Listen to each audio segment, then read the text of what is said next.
प्रिय किसान दर्शकों, बहुत बहुत स्वागत है आपका अपने यूट्यूब चैनल किसान राजस्थान का।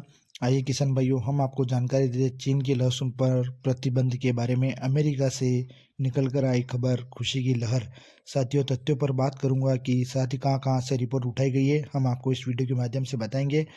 बिल्कुल सही सटीक जानकारी हम इस वीडियो के माध्यम से आपको अवगत कराएंगे। आप लोगों से खुशी की बात शेयर करते हैं। जैसा कि आप सभी को पता है, डोनाल्ड ट्रंप जो हमारे अमेरिका के प्रेसिडेंट हैं, वो हमेशा से शुरू से ही चाइना के कड़े रुख अपनाते रहे। उन्होंने शुरुआत से ही कड़ा रुख अपनाया और इस बार जब प्रेसिडेंट का चुनाव लड़े, तब से अब जो उन्होंने अभी अमेरिका की संसद में जो बैठक हुई, उसमें एक पारित हुआ था साथियों बिल, जिसमें कि सैन्य दुकानों पर जो चाइना का लहसुन विक्रय होता था, वह बिल्कुल प्रतिबंधित लगा दिया गया है।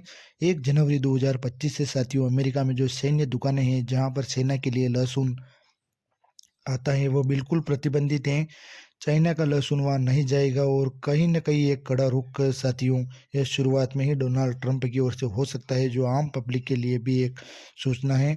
साथियों, जो सेना नहीं को नहीं खिलाया जाता है, वो आम पब्लिक को कैसे खिलाया जाएगा? अब थोड़ा-सा हो सकता है आने वाले समय में ड्यूटी बढ़ा दी अमेरिका चाइना के लहसुन पर, तो ये बहुत बड़ी खबर निकल कर आई साथियों। अब कोई लोग सोच रहे होंगे कि भैया अमेरिका से अपना क्या लेना देना, तो सीधा लेना देना है कि ये साथियों एक रिपोर्ट आपको स्क्रीन पर शेयर कर पा रहा हूँ। दुबई जैसे कंट्री देशों में साथियों, जहाँ पर इंडियन लहसुन की प्राइस 10 रुपये प्रति किलो हैं। अब आप सोच लीजिएगा हमारे देश में चाइना का क्या भाव बिक रहा है, लगभग 30 रुपये के लगभग, और हमारे लहसुन की कीमत दुबई में 10 रुपये किलो है साथियों। तो यह भविष्य के लिए बताती है कि आने वाले समय में कितना जोरदार एक्सपोर्ट हमारे लहसुन का होगा, कितनी अच्छी डिमांड होगी। चाइना बहुत बड़ा एक्सपोर्ट देश साथियों, बहुत ज़्यादा एक्सपोर्ट करता है। उसके बाद हम आते हैं भारत, तो हम एक एक्सपोर्ट डी बहुत ज़्यादा लेवल पर करते हैं साथियों। तो जब चाइना का एक्सपोर्ट बंद हो जाएगा, तो सीधा रास्ता भारत के लिए खुलेगा साथियों। और हमारा और अमेरिका का रिश्ता संबंध बहुत बढ़िया है, अन्य कंट्री से भी हमारा संबंध बहुत बेहतरीन है।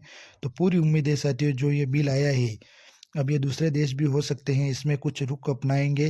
जब अमेरिका ने रुख अपनाया, अपने सेना के जवानों को चाइना के लहसुन नहीं खिलाई जाएगी, तो आने वाले समय में यह बड़ी खुशी की बात है कि कुछ गलत होता होगा, तभी तो नहीं खिलाई जा रही है। नसों में अगर अच्छी चीज़ होती तो क्या प्रतिबंध लगा था?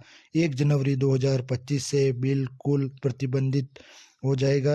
ये रो गार्लिक के साथ साथ जो हमारे गार्लिक फ्लेक्स हैं साथियों, उसके लिए भी बड़ी खुशी की बात है, क्योंकि गार्लिक फ्लेक्स का भी काफ़ी ज़्यादा यूज सैन्य में किया जाता है। साथ ही तो हो सकता है गार्लिक फ्लेक्स की भी डिमांड ज़ोर शोर से निकलेगी। तो यह उम्मीद है कि खबर को देखते हुए लग रहा है। बाकी डिमांड कैसी है ये मैं आपको बता दिया है। दुबई में हमारा लहसुन 10 रुपये किलो बिक रहा है साथियों, जो भविष्य में आपने इतना कह सकता हूँ आने वाला है साल में अगर भाव एक हिसाब का रहता है, तो बहुत ही शानदार एक्सपर्ट हमारे देश में निकलेगा। साथ ही घबराने की कोई बात नहीं है। बिना तथ्यों से कोई भी आकर उठ के बोल देता है डबल हुआ है ये और चाइना का लहसुन लीगल हो गया है। भाई साहब, देखिए किस प्रकार के अमेरिका जैसा कंट्री चाइना लहसुन का विरोध कर रही है। हालांकि हमारे देश में प्रतिबंधित है सही, लेकिन कुछ लोग इनलीगल रूप से मंगवा लेते हैं और देश के कुछ दलालों लोगों का साथ देना है। भैया, अगर हम खाने लायक चीज़ होती तो डोनाल्ड ट्रंप ने अपने सैनिकों को क्यों नहीं खिला सकते हैं, लेकिन फिर भी नहीं, उन्होंने प्रतिबंध लगा दिया गया है। हो सकता है आने वाले भविष्य में हमारा लहसुन अन्य देशों तक भी जाएगा, ये उम्मीद है। और ये खबर है आप लोगों को भी सीधा मंडी से आया हूँ साथियों। हाथ जोड़कर निवेदन करता हूँ कि जानकारी अच्छी लगी हो तो शेयर कर पा रहा हूँ, डिस्क्रिप्शन में लिंक दूंगा। न्यूज़ खबर फटाफट जानकारी के लिए चैनल को लाइक करें, शेयर करें और सब्सक्राइब करें। ज़्यादा से ज़्यादा जानकारी अवगत करने के लिए वीडियो को शेयर करें। धन्यवाद। जय जवान जय किसान।